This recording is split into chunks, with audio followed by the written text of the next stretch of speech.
As you probably know, this is Lightning McQueen from the Cars film from Disney Pixar. In this episode of the Late Break Show, I actually got a chance to meet the chap who co-created all of the characters in Cars, who happens to be a massive car fanatic himself. And we're going to specifically talk about this.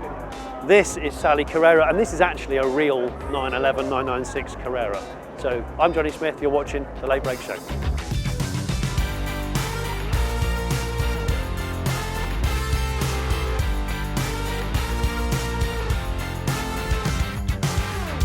So, Jay, it's wonderful to have a bit of your time. I was never expecting to bump into somebody like you at a car event like this. But before I met you, a friend of mine, Richard, said, you need to speak to Jay. He's a very interesting guy, massively into cars aside from the cars.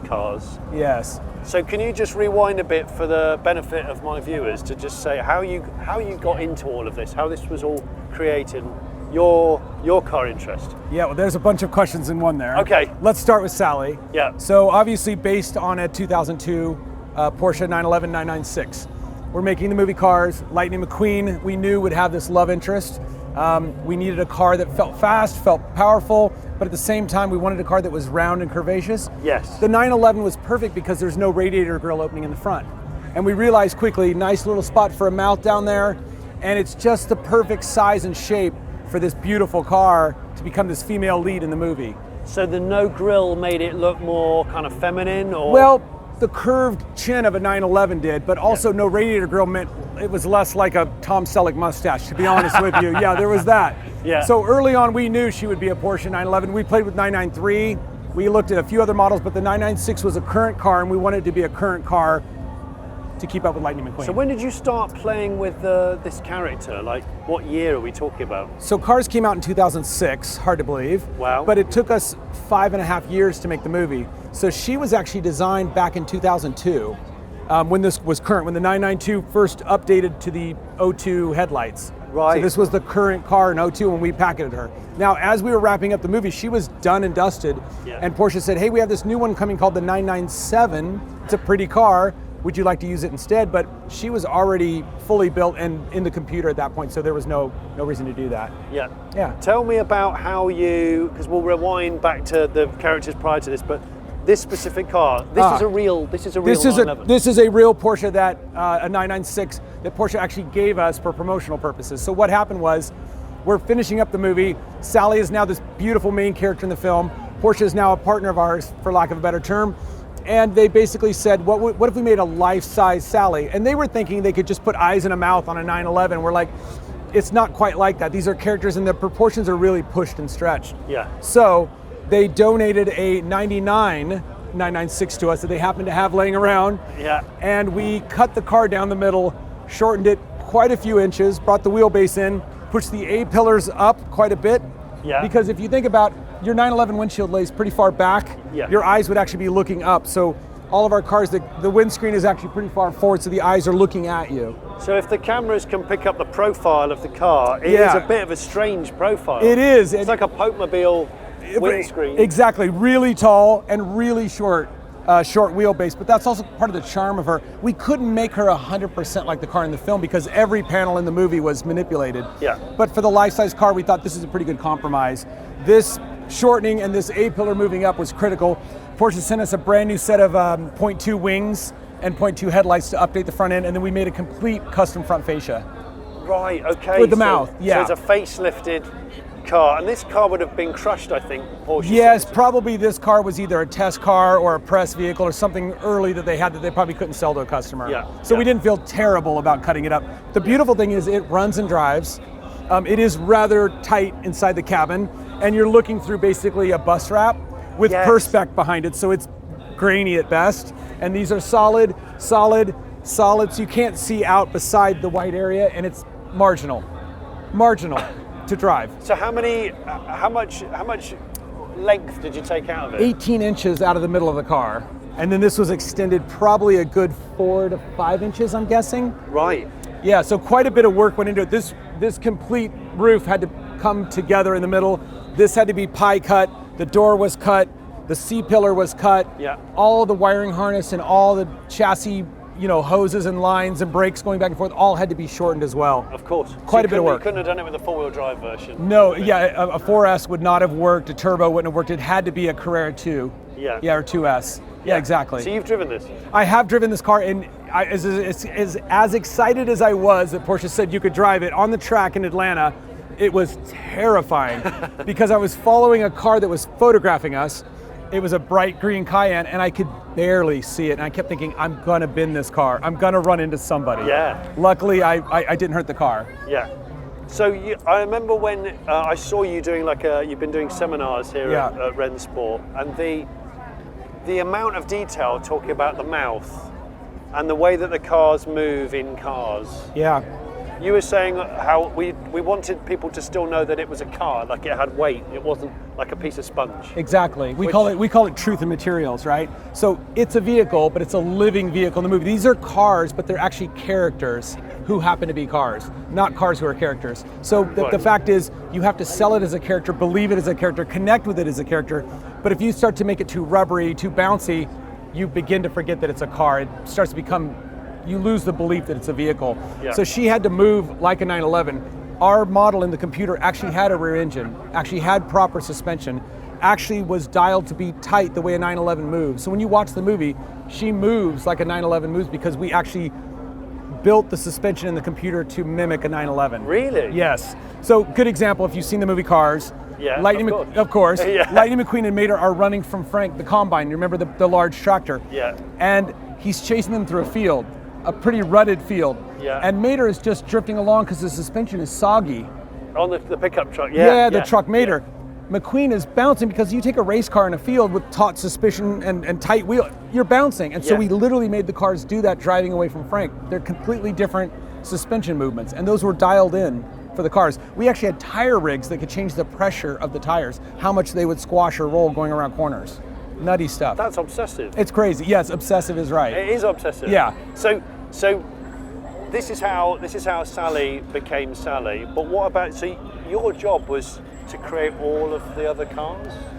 In a way, I worked in the art department. Our lead designer was a man named Bob Pauly, who's here this week, and he designed Buzz Lightyear. I mean, he's an icon of drawing. He's been at Pixar since Toy Story, and a car nut like myself. So he really figured out the sweet formula of how to make the car feel like an appealing character, how to make a car look female or male. It's kind of tricky.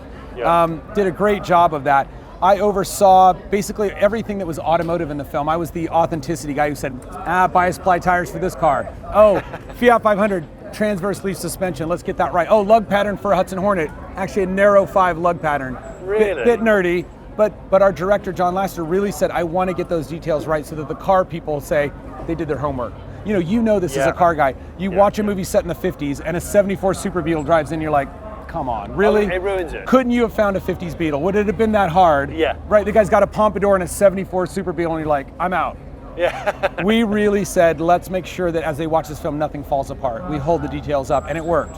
Yeah. When the film came out, a car magazine called Auto Week said, this is the best car film, stop. Full stop. Full stop. The best car film we've seen in years in terms of authenticity, detail, the sounds, the look, and getting it right, and not jumping the shark, if you will. Yeah. So you came up with, you helped with Bob, came up with the casting the characters, the which crazy vehicles. Little Italian guy. Yes, was Luigi the Fiat 500. Yes, casting all those vehicles, recording all those vehicles. I helped build the characters in the computer, so I also worked on the character team and made sure they built them properly in the computer.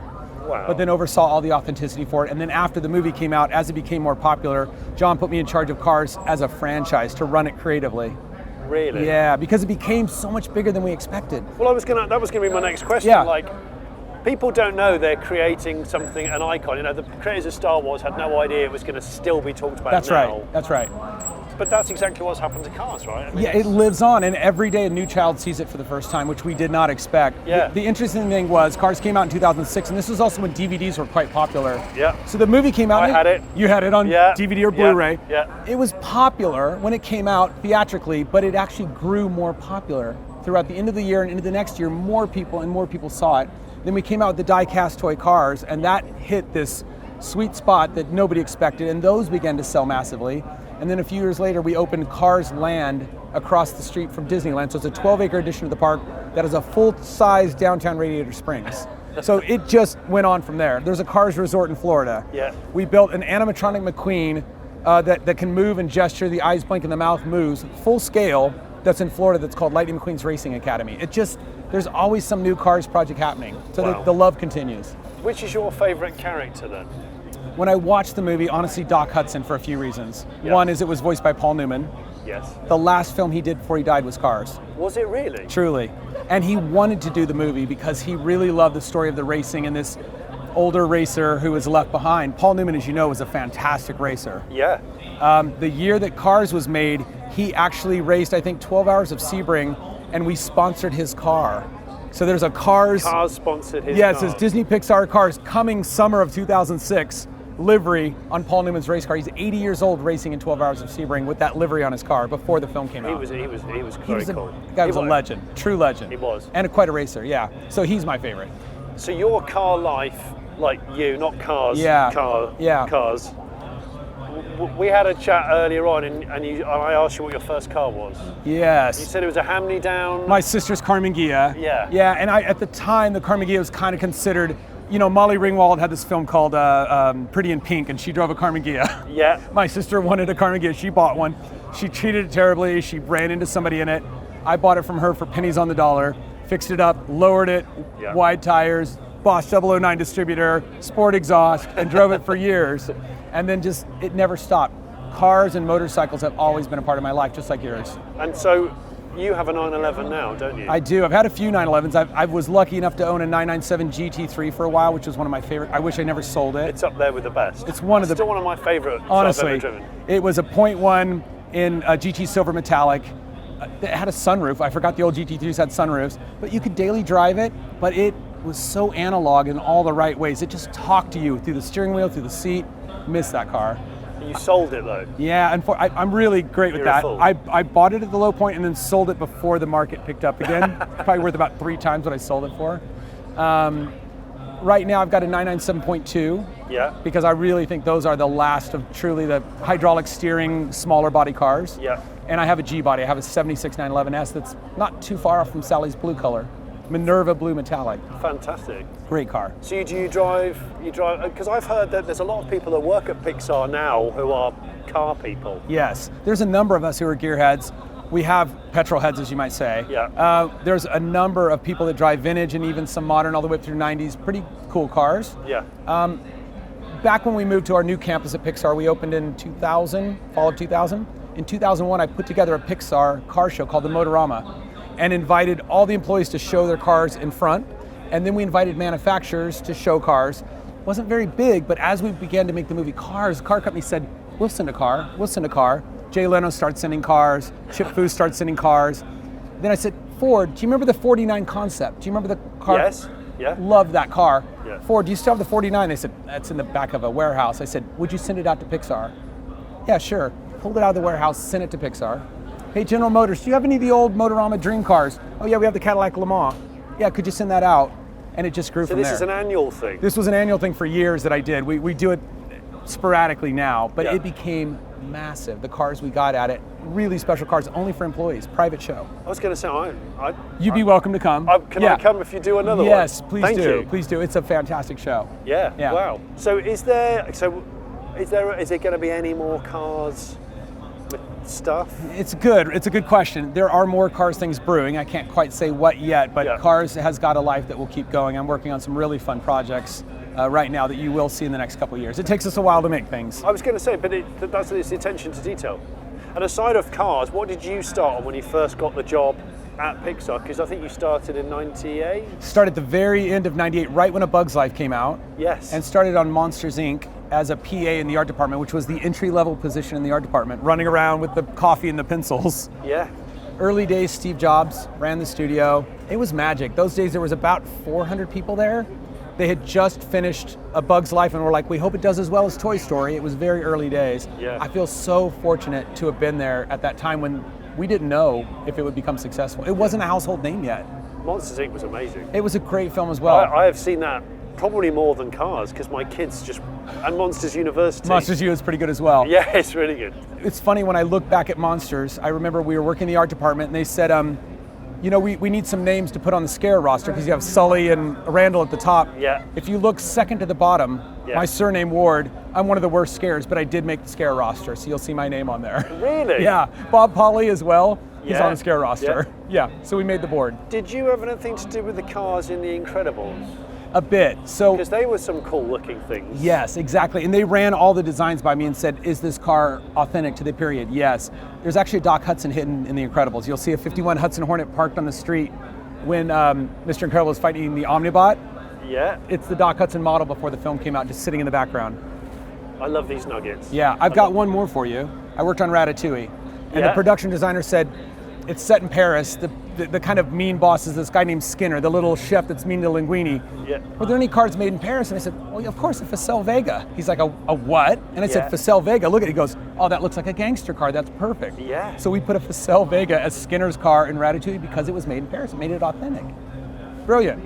Yeah. The world needs more people like you. Well, the car world Yes, needs more car people geeks, like you. car geeks. No, Exactly. thank you so much for your time. Oh, thanks, man. That's It's been a really, pleasure. really good.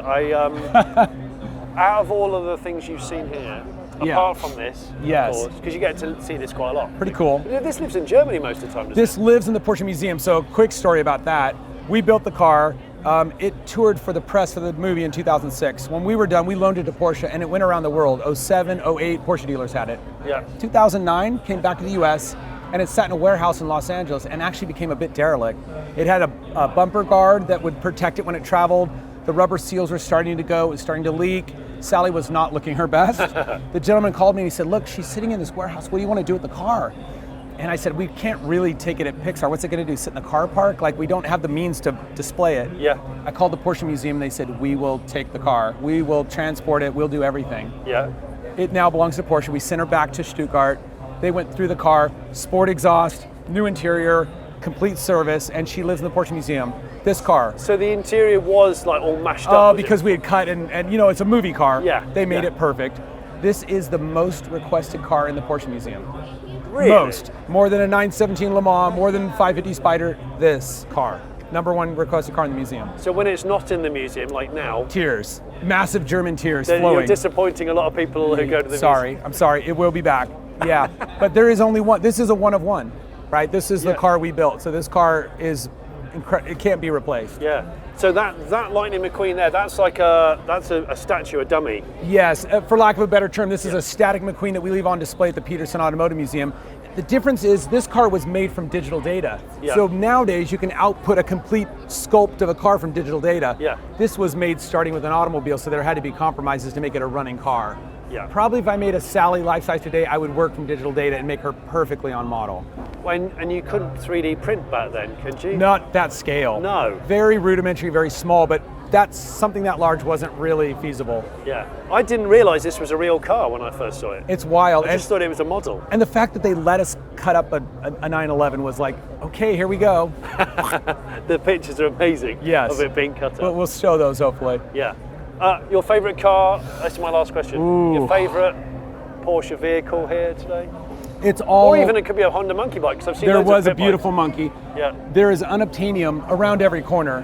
550 Spider that Denise McCluggage raced, pretty special. Yeah. 917 Le Mans livery, Steve McQueen car, amazing. The Tag Heuer building has some of the best. It does. Some of the greatest hits. It does. But I've also seen some early 356 bent windows that are like just that perfect patina. Yeah. I don't know. I Have can't you ever even owned a say. 356? Never had a 356, and I'd love to. You would? I would. I would get a sunroof coupe, beehive taillight Pre-A. That's the one for me. Yeah. It's good taste. Yeah. I've never owned a 356. In fact, I've never owned any 911 at all. That No 356. I no, cannot no. believe that. I know, I'm saving up. Well, now you have to save up I've because. just bought my first Porsche 4 days before I landed. What did you buy? I bought the cheapest Boxster in Britain. Oh, £1,900.